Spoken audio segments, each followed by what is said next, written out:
és una cooperativa. Quan va començar, en 1966, va ser al final una unió entre pagesos i propietaris que en aquell moment volien cercar solució a la seva producció lletera, veure si se podia fer alguna cosa més en la llet, i llavors es va començar aquí a l'O. El primer que es va fer va ser envasar llet, però pràcticament en els 2 anys i mig ja va posar en marxa la formatgeria i va començar a fer el formatge que després ja es va constituir la DO per donar-li una denominació d'origen al formatge que es fa a Menorca. Com és la situació actual de Coïnga? Coïnga en el 2006 es va traslladar a les instal·lacions noves i que hi ha 2 plantes. Hi ha la planta de Coïnga, que és de la cooperativa, 100% dels pagesos i propietaris dels llocs, i Menorca Llet, que és el 50% de Central Lechera Asturiana i el 50% de Coïnga.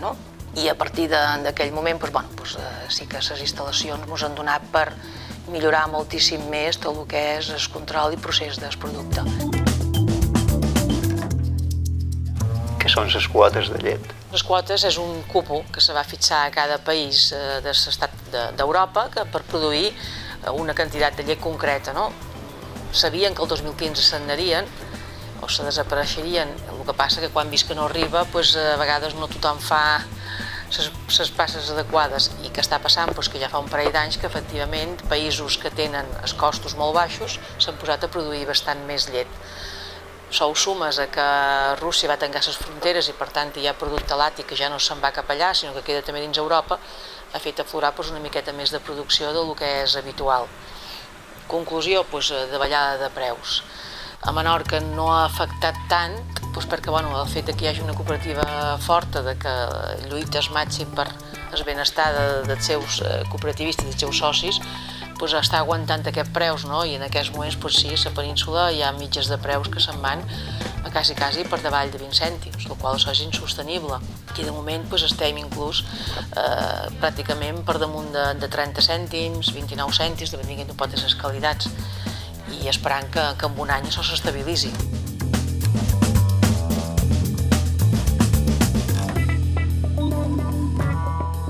Què és el que fa que la llet de Coïnga sigui tan bona? Hi ha, diríem, 2 tipus d'alimentació de la vaca. Bàsicament, un que mengi a la tanca, que és el que fa a Menorca, que les vaques en general pasturen, amb la qual cosa mengen herba fresca, herba natural, encara que hi hagi uns mesos en què mengen, lògicament, farratge ensilat. I Menorca, al ser tan petita, es vent sempre arrastra algun tipus de partícules de l'aigua de la mà, i això li dona un sabor diferent. El fet que la vaca mengi molt més verd fresc que altres indrets d'Espanya fa també que tingui una mica més de color, i és per això perquè la matèria prima és 100% natural. Després, el recorregut que fa la llet és mínim.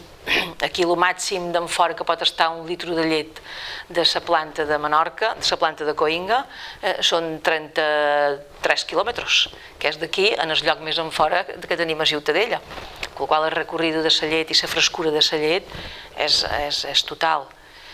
I si en això li poses que ja no se li fa res més, sinó que se l'envassa diàriament i al consumidor. Per tant, la llet és molt fresca i és molt natural. I com és lògic, això influeix al 100% damunt el formatge que feim. Per això sempre que el presentam a un concurs o el guanyam o quedam finalistes. I això és un orgull per als socis de la cooperativa i per propietaris i pagesos, que són els que fan la feina de cada dia també. Quins són els plans per al 50è aniversari? Bé, dins del 2016 farem 50 anys de Coïnga i tot l'any estarà plegat de diferents actuacions i concluirà amb una celebració allà on esperem que hi hagi la possibilitat també de tots els fundadors que encara n'hi ha i reconèixer aquest esforç que es va fer en un principi i que ha donat aquests fruits.